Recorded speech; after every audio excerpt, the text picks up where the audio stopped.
রাষ্ট্রীয় শোক পালিত হচ্ছে। অর্ধনমিত রাখা হয়েছে সরকারি, আধা সরকারি ও স্বায়ত্তশাসিত প্রতিষ্ঠান, শিক্ষা প্রতিষ্ঠান ও সরকারি বেসরকারি ভবনের জাতীয় পতাকা। আরও বিস্তারিত জানাতে চট্টগ্রাম থেকে যুক্ত হচ্ছেন কাজী মাহফুজ। মাহফুজ, সারা দেশে রাষ্ট্রীয় শোক পালন করা হচ্ছে, চট্টগ্রামের অবস্থা একটু জানতে চাই আপনার মাধ্যমে।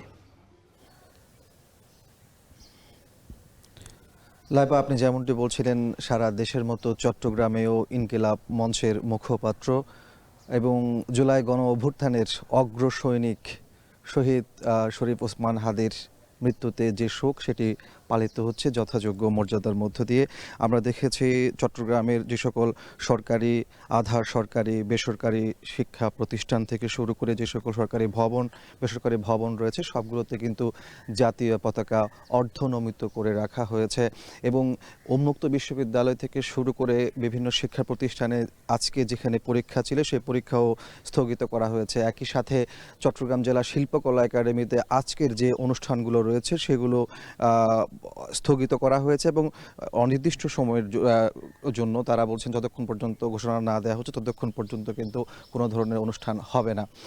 বলা যায় যে আসলে সব জায়গায় আসলে এক ধরনের শোকের অবস্থা তৈরি হয়েছে এই ওসমান হাদির মৃত্যুতে এবং আমরা দেখেছি বিভিন্ন ধর্মীয় প্রতিষ্ঠান প্রার্থনা করছেন মানুষ তার পরকালের যে জীবন সেটি যেন আরও বেশি সুন্দর হয়, তার যেন নাজাতের যে বিষয়টি সেই বিষয়টি উল্লেখ করে মূলত তার জন্য প্রার্থনা করা হচ্ছে।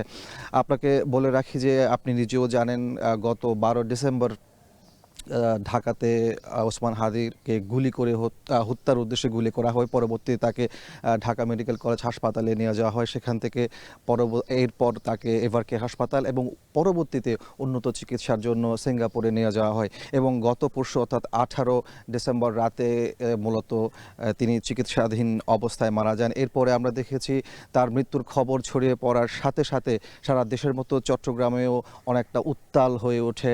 তাকে যারা পছন্দ করেন বলা যায় যে সর্বস্তরের মানুষ রাস্তায় নেমে আসে এবং তারা প্রতিবাদ মুখর হয়ে ওঠে। একদিকে তারা যেমন শোকে মাতম ছিল, পাশাপাশি তারা প্রতিবাদ মুখর হয়ে ওঠে এবং তারা বলেন যে এরকম স্বাধীনতার পক্ষে, ন্যায়ের পক্ষে, ইনসাফের পক্ষে যে মানুষটি লড়ে গেছেন, সারাক্ষণ কথা বলে গেছেন, সেই মানুষকে এভাবে গুলি করে হত্যা করা তারা কোনোভাবেই সেটি মেনে নিতে পারছেন না এবং তারা বলছেন যে আমরা যেভাবেই হোক এই সকল খুনিদেরকে গ্রেফতার করে দৃষ্টান্তমূলক শাস্তি নিশ্চিত করতে হবে এবং তারা এটাও বলছেন যে আধিপত্যবাদের বিরুদ্ধে কিন্তু সে লড়াই করে গেছেন, সেই লড়াই তার কণ্ঠ থামিয়ে দেওয়ার জন্য এমন বর্বরোচিত হামলা করে তাকে হত্যা করা হয়েছে এবং সর্বস্তরের মানুষ আমরা দেখেছি যে তার হত্যার বিচার চেয়েছেন। তো সবকিছু মিলিয়ে বলা যায় যে আজকের যে রাষ্ট্রীয় শোক সেটি কিন্তু সারা দেশের মতো চট্টগ্রামেও যথাযোগ্য মর্যাদায় পালন করা হচ্ছে। লাইবা।